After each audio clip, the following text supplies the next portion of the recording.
Network Entertainment. Kaya natin pinag-uusapan din yung pagbigay ng unsolicited advice kasi meron din ako, pag may nakita akong hindi maganda, gusto kong ma-improve, sinasabi ko rin. Sinasuggest ko palagi. Hindi ko na-realize na iba-iba pala yung pagtanggap ng mga tao. Tama.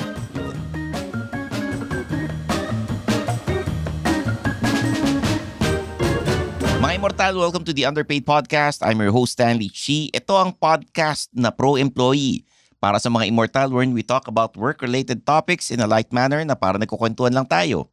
Kasama ko ang aking co-host sa si Zar de los Reyes, career coach and Upwork expert. Hey Zar, kumusta ka na? Ayun, dahil nagre-record tayo ngayon, may sakit pa rin ako. So naka 3 episodes, ito yung 3rd episode natin, may sakit pa rin ako. We usually record naman in advance para naman sa mga Immortal na we release episodes Mondays and Thursdays na. Yeah. Parang yung original schedule ng Underpaid talaga. Tama. Okay? At itong mga bite-sized episodes na to, makakatulong sa inyo. Pro tips ito So ang pag-uusapan natin is giving unsolicited advice at work. Bago natin simulan, like and subscribe to the Underpaid Podcast. Leave a comment, rate the podcast, and share it to your friends and office mates, pati sa mga boss ninyo. Join the Facebook and Discord group and follow us in our socials at Stanley Chi and at Suplado Motors. Zar? So follow me and connect with me on LinkedIn. It's Zar de los Reyes 1. Okay. So giving unsolicited advice at work, Zar, ang dami nating mga kaopisina na minsan magbibigay ng advice, hindi mo naman hinihingi. And at yung iba naman, a lot of it in good faith. In good faith. Now, yung iba, dinadaan sa biro. Oo. Okay? Kasi hindi nila diretso yung tao. Oo. Yung iba, they would think twice na mukhang may laman yung biro. Oo. And yung iba naman, medyo sensitive. Hindi tinatanggap ng maayos yung unsolicited advice.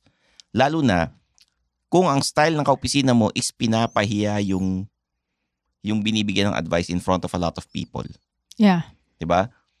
For me, I think the most effective is hindi mo naman pwede kasing hingin yung antayin na hingin niya yung opinion mo dun sa trabaho niya. Mm-hmm. Yung asking for feedback. Hindi naman ganun Ang nakita kong effective sa Pinoy, after office, pag nag-inuman or pag may party, nagkakwentuhan, pag close na kayo, tsaka nyo bibigyan ng advice. Yeah. Ganun ang nakikita That kong works. effective na way. Oo. The HR or yung mga company evaluation, employee evaluation, di ba? Minsan, Ay, kasama yun nilalagay yung di ba? Yung feedback. Feedback kasama professional. sa work yun Oo. Ang napansin ko sa HR and sa mga ibang managers, yung parang binobola minsan yung empleyado. Yeah. Kasi pag diniretso mo, masasaktan, sasama loob. Mm-mm. Kahit na yung empleyado mismo yung may kasalanan. Or medyo may sablay sa work, di ba? Ang advice ko sa mga employees, kung may nagbigay sa inyo ng feedback, positive man yan or negative, maging kayo, yung wag kayo kagad magagalit. Isipin ninyo kasi baka mamaya, gusto nilang gumanda yung trabaho, maging smooth yung transition from one department to another. Wala namang masama. No? Sana lang sasabihin sa inyo in a nice way. Tama. And kung pwedeng kayo-kayo lang, wag yung ipapahiya nyo yung tao para you'll feel superior or bibida ka na inaasar mo o pinapahiya mo yung kaopisina mo. Wag naman ganun. Oo. Kasi medyo bastos naman and unethical talaga Oo. Diba? Alam mo dati, noong mga 2006, meron akong teammate. Pinagtatawanan siya ng lahat ng tao. Kasi alam mo yung pag magsa-spell out ka, kunwari, K as in yung pangalan na. Oh. K for kite, E for egg, and then Y for yam, ganon. So, itong girl na to, pinagtatawanan kasi ang Y niya, alam mo ano? Yatch. Okay. May kilala rin akong ganun Yatch. Yacht dapat, di ba? Yatch. May kilala rin akong ganun magsalita ng So, ganito yun. Pinagtatawanan siya. Mm-mm. As in, pinagtatawanan siya. Kasi lakas-lakas pa ng boses niya. Pero pagtatawanan siya. Walang nagsasabi sa kanya na, uy, yacht yan, yacht. Mm-mm. Tapos, one time, hindi ko na natiis. Ito na yung unsolicited advice na, uy, Lorraine yung pangalan niya eh. Uy, Lorraine, yung Y, hindi siya yacht. It's yacht. Ganon. Ganon lang kasimple. Oo. Hindi niya hiningi, wala. Vinolunteer ko. Kasi, concerned rin naman ako na it's affecting her work, how clients see her, how her other teammates see her, tsaka pinagtatawanan siya ng ibang teammates namin. So, in the end, sabi niya dun sa isang friend ko, kahit medyo diretso yung pagkasabi ko, diretso eh. Actually, it was just simply, uy, hindi yacht, it's yacht. So, kahit ganon, sabi niya dun sa friend ko, appreciate niya na sinabi ko pa rin. Nakita ba niyang pinagtatawanan siya? Hindi. Kasi busy siya sa calls niya eh. So, hindi niya nakita. Ayun. So, ngayon, at least, since 2006, yacht na ang tawag niya sa yacht. Hindi na yacht. Okay. So, I think it's okay. Like, unsolicited advice. It's okay if your intention is good. I-explain mo na lang kung bakit mo sinasabi. Kasi kailangan lang naman nila yan ng why eh. When is it not good? Diba? Kapag siguro it creates harm, nababawasan na rin yung confidence, diba, ng tao. Yung pagbigay ng unsolicited advice, no? Ito tinuro sa John Roberts Powers. Nagganon ka ba? I think I attended a session, yung libreng session. Pag may maling pronunciation, nangyari, yacht. Oo. Uulitin mo. Pero ulitin mo in the right way. Nangyari, sinabi mo yacht. Oh, you mean yacht? Ganon.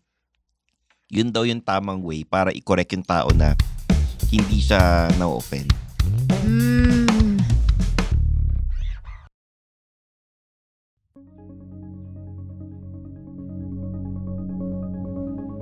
Hi, my name is RJ Ledesma. I wear many hats. I wish I had just as many heads. I'm a serial entrepreneur and I'm also an entrepreneur mentor.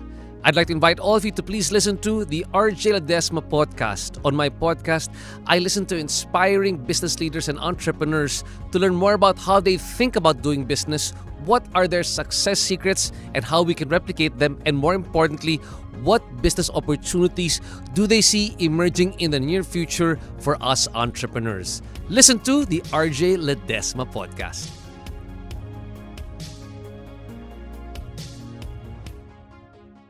Ako may ginagawa ako dati.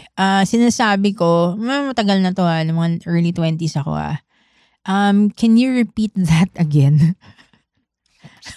Seryoso. Parang yan yung nagkamali ng pronunciation. Tapos biglang tatawanan ninyo no? So sabi, tapos sinabi rin ng friend ko na repeat lang. Huwag mo nalagyan ng again. Redundant kasi. Pero may mga tao dati na binibigyan ako ng mga unsolicited advice na maling-mali Nung naging single mom ako. Sabi sa akin, alam mo, wag ka makipaghiwalay dun sa partner mo. Masama yun. Ganon.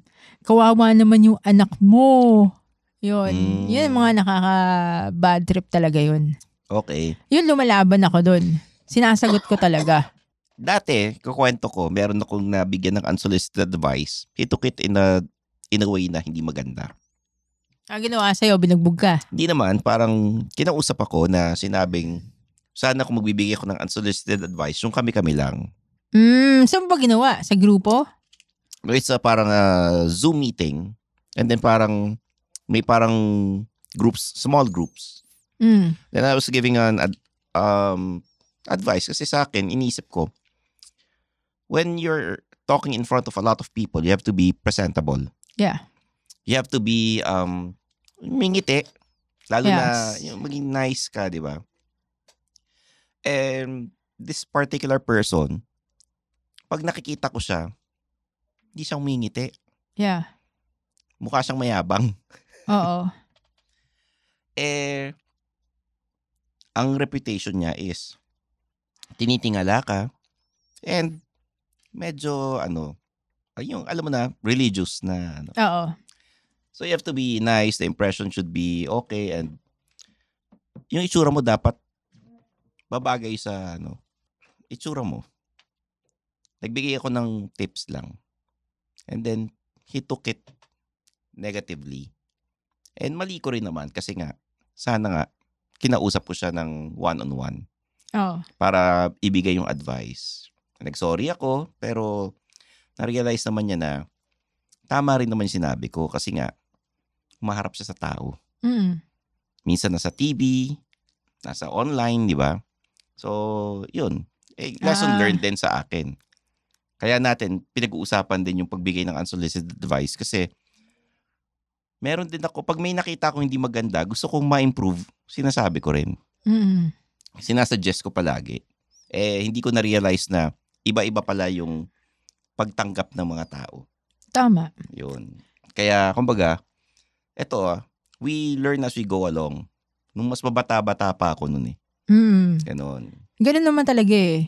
Nowadays, I do ask if they want to hear what I think. So, do you want to hear what I think, Stanley? Actually, yung do you want to hear what I think is it's a way na parang I don't think it's effective for Pinoys. Lalo na yung mga sasabihin na hingi mo yung advice ko, gusto mo sabihin ko sa yung totoo, bubulahin kita. Parang hindi ina-advise yun So far, okay naman yung reception sa akin, pero depende siguro sa kausap mo. Hindi naman lahat ginaganon ko eh. May mga iba naman na hihingi talaga ng advice sa'yo. Sa stand-up comedy, a lot of people would be asking yung mga senior comedians, what do you think about my set? What do you think na where should I improve? Someone asked me rin sa hosting na what do you think should I improve on? Ganyan. Magbibigay ako ng advice pero hinahaluan ko ng sinasandwich ko. Kumbaga parang pinupuri ko yung positives muna talagang. Hindi ko siya binobola. Sinasabi ko yung magandang ginawa niya. I like what you did with ganito, ganyan. Pero I think mas maganda kung ganito gagawin mo sa mga ibang sinasabi mo. Or kunyari, may isang host, gwapo siya. Matagal na to. Gwapo siya. Nagsabi siya ng, etong coaching to, gwapo kasing gwapo ko. Parang ako, kaya etong coaching to, gwapo, parang ako. Parang ganun.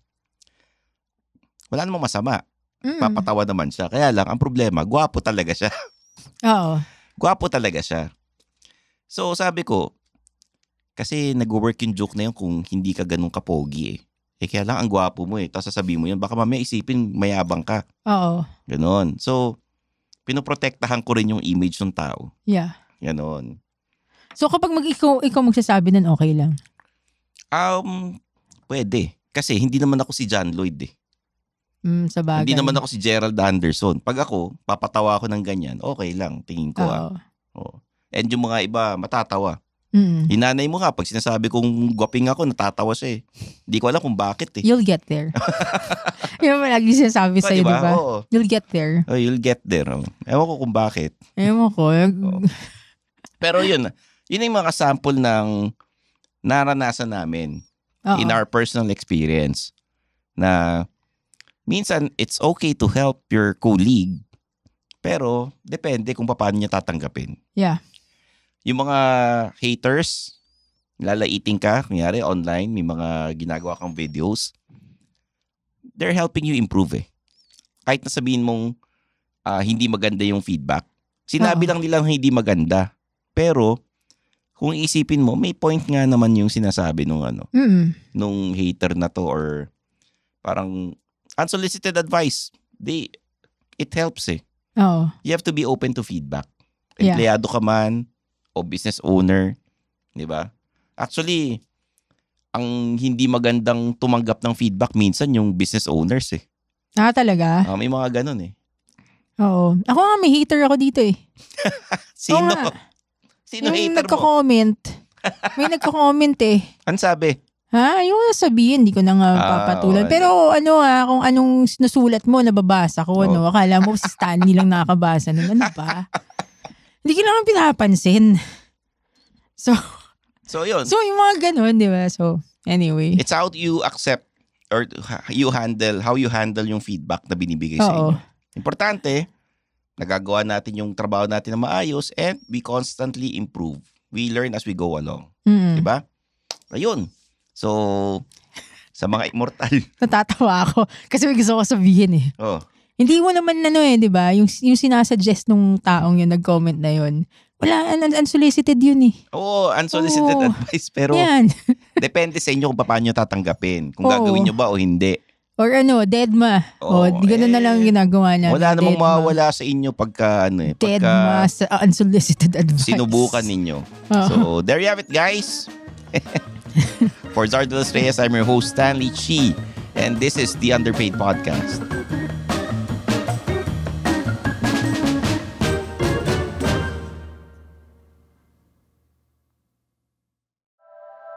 The opinions of podcast creators, hosts, and guests are not necessarily reflective of the official stance of the Pod Network Entertainment, its hosts, or other network programs. The content created by the people behind the podcast is personal and not meant to harm any religion, ethnicity, group, organization, company, or individual.